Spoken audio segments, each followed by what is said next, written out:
ಮಾಜಿ ಸಚಿವ ವಿನಯ್ ಕುಲಕರ್ಣಿ ಸೆರೆವಾಸಕ್ಕೆ ಮುಕ್ತಿ ಸಿಕ್ಕಿದೆ. ಪರಪ್ಪನ ಅಗ್ರಹಾರ ಜೈಲಿನಿಂದ ಕುಲಕರ್ಣಿ ರಿಲೀಸ್ ಆಗಿದ್ದಾರೆ.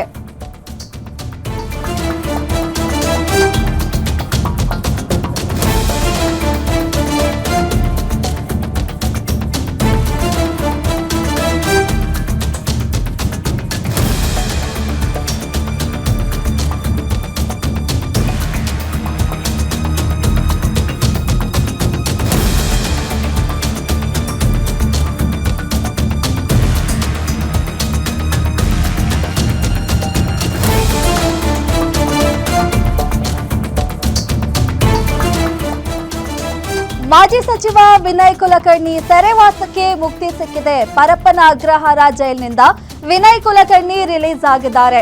105 ದಿನಗಳಿಂದ ಸೆಂಟ್ರಲ್ ಜೈಲಿನಲ್ಲಿದ್ದ ವಿನಯ್ ಕುಲಕರ್ಣಿ ಇದೀಗ ಬಿಡುಗಡೆ ಆಗಿದ್ದಾರೆ.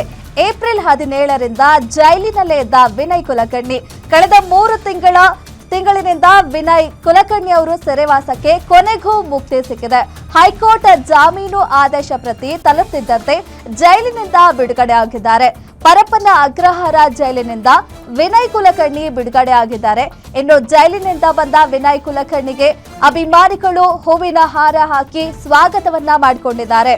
ಅಭಿಮಾನಿಗಳಿಗೆ ಹ್ಯಾಂಡ್ ಶೇಕ್ ನೀಡಿ ಅಲ್ಲಿಂದ ವಿನಯ್ ಕುಲಕರ್ಣಿ ತೆರಳಿದ್ದಾರೆ. ಡಾಲರ್ಸ್ ಕಾಲೋನಿಯ ತಮ್ಮ ಮನೆಗೆ ಅಲ್ಲಿಂದ ಹೊರಟಿದ್ದಾರೆ.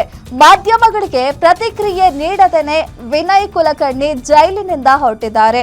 ಏನು ಕಳೆದ 3 ತಿಂಗಳಿನಿಂದ ಪರಪ್ಪನ ಅಗ್ರಹಾರದಲ್ಲಿ ಇದ್ರು, ಜೈಲು ವಾಸ ಅನುಭವಿಸ್ತಾ ಇದ್ರು. ಬಿಜೆಪಿ ಮುಖಂಡ ಯೋಗೇಶ್ ಗೌಡ ಅವರ ಕೊಲೆ ಕೇಸ್ನಲ್ಲಿ ಇದೀಗ ಅವರಿಗೆ ಹೈಕೋರ್ಟ್ನಿಂದ ಒಂದು ಬಿಗ್ ರಿಲೀಫ್ ಸಿಕ್ಕಿದೆ. ಜಾಮೀನು ಸಿಕ್ಕಿದೆ. ಜಾಮೀನು ಮಂಜೂರು ಮಾಡಿದ್ದಾರೆ. ಕೆಲವೊಂದು ಷರತ್ತುಗಳನ್ನ ನೀಡಿ ಜಾಮೀನನ್ನ ನೀಡಿದ್ದಾರೆ.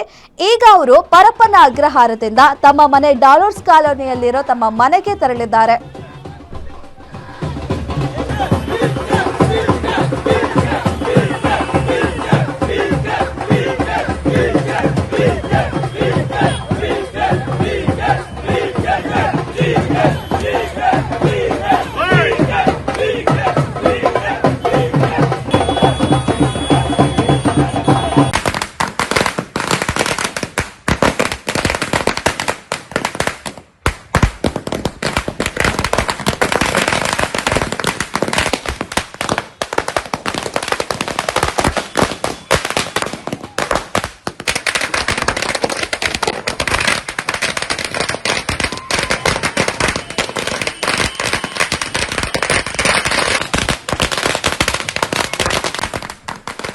ಈ ಬಗ್ಗೆ ಮತ್ತಷ್ಟು ಮಾಹಿತಿ ನೀಡ್ತಾರೆ ನಮ್ಮ ಪ್ರತಿನಿಧಿ ಅಂಬರೀಶ್.